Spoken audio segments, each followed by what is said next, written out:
کا قرآن پڑھ کے دیکھو، پھر اس کے بعد رب کا قرآن پڑھ کے دیکھو، آنکھیں بھی ہوں گی روشن، دل بھی بنے گا گلشن، آنکھیں بھی ہوں گی روشن، دل بھی بنے گا گلشن۔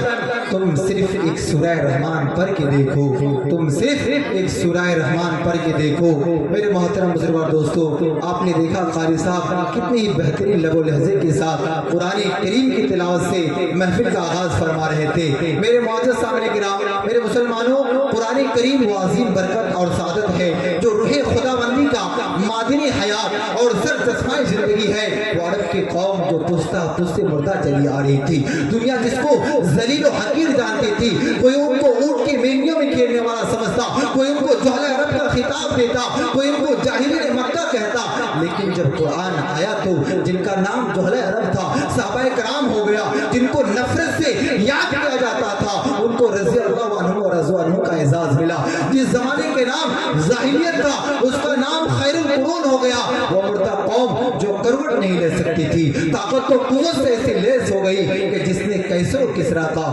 غرور خاک میں ملا دیا، بڑی بڑی سلطنتوں اور حکومتوں کا تخت الٹ دیا۔ میرے محترم بزرگوں اور دوستو، قرآن آیا تو زمان و مکان میں زندگی آئی، قرآن آیا تو عدل و مساوات کا پیغام آیا، قرآن آیا تو مذہب اسلام پھیلا، قرآن آیا تو مردہ قوم زندہ ہوئی، قرآن آیا تو توحید میں ایمان ملا، قرآن آیا تو احکام ملی شریعت ملی، قرآن آیا تو دم توڑتی انسانیت کو حقوق ملے، قرآن آیا تو شرافت و عزت ملی، قرآن آیا تو دوستو سب کچھ ملا، سب کچھ ملا۔ اس لیے ہمیں قرآن سے وابستہ ہونا ہوگا، ہمیں قرآن کی تعلیم کو عام کرنا ہوگا، ہمیں قرآن کو اپنے دلوں کے اندر اتارنا ہوگا، قرآن کو ہمیں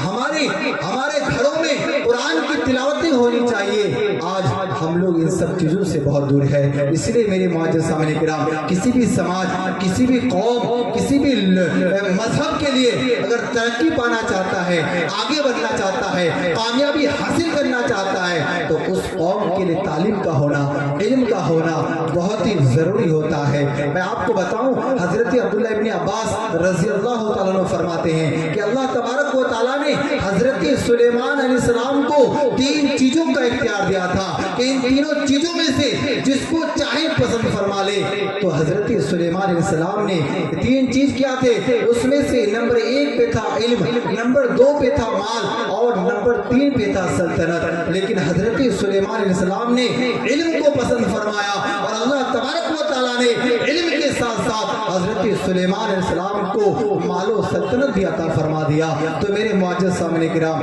قرآن کی تعلیم، علم دین حاصل کرنا، علم سیکھنا ہم سبھی کے لیے بہت ہی ضروری ہے۔ تو آئیے حضرات، میں زیادہ وقت نہیں لوں گا، ہمارے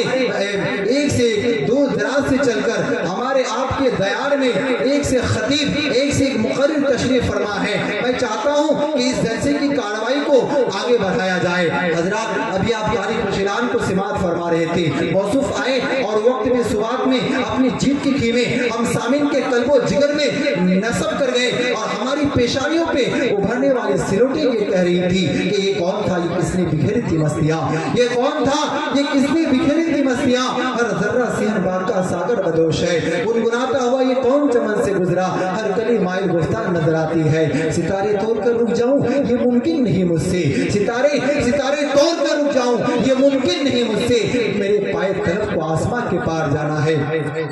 لہذا بزم کا اوقار ملحوظ رکھتے ہوئے اب میں نعت کی دنیا میں قدم رکھتا ہوں، چونکہ آغاز بزم ہی میں نے عرض کر دیا تھا کہ خالق کائنات کی تعریف کے بعد باعث کن فقا خاتم الانبیاء رسول عربی صلی اللہ علیہ وسلم کی تعریف و توصیف کرتے ہیں، کیونکہ وحدہ لا شریک لہ کے بعد کوئی شخصیت قابل تعریف، لائق نعت و مدح اور جامع کمالات و صفات ہے تو صرف اور صرف سرکار دو جہاں تاجدار مدینہ کی محبوب ذات گرامی ہے۔ تو لیجیے سدرا کی بلندیوں کو درجہ راہ بنانے والے، جہاں جبرائیل السلام کے پر جل رہے ہو، اس منزل سے بہت دور جانے والے محبوب اور المشارق والمغارب سرور کونین صلی اللہ علیہ وسلم کی شان میں نذرانے کی تو محبت کے لیے، نعت نبی کے لیے آپ کے ہر دل عزیز شاعر جناب غلزار طوفانی صاحب کٹیہار کو میں دعوت سخن دیتا ہوں اس شعر کے ساتھ کہ لبوں کو کھول دو، لبوں کو کھول دو گلوں کی شگفتگی کے لیے، لبوں کو کھول دو گلوں کی سگفتگی کے لیے ترس رہا ہے زمانہ، بس ایک ہنسی کے لیے شاعر صاحب تشریف لائیں اور نعتیہ کلام سے ہم سامعین کے قلوب کو منور مجلہ فرمائیں۔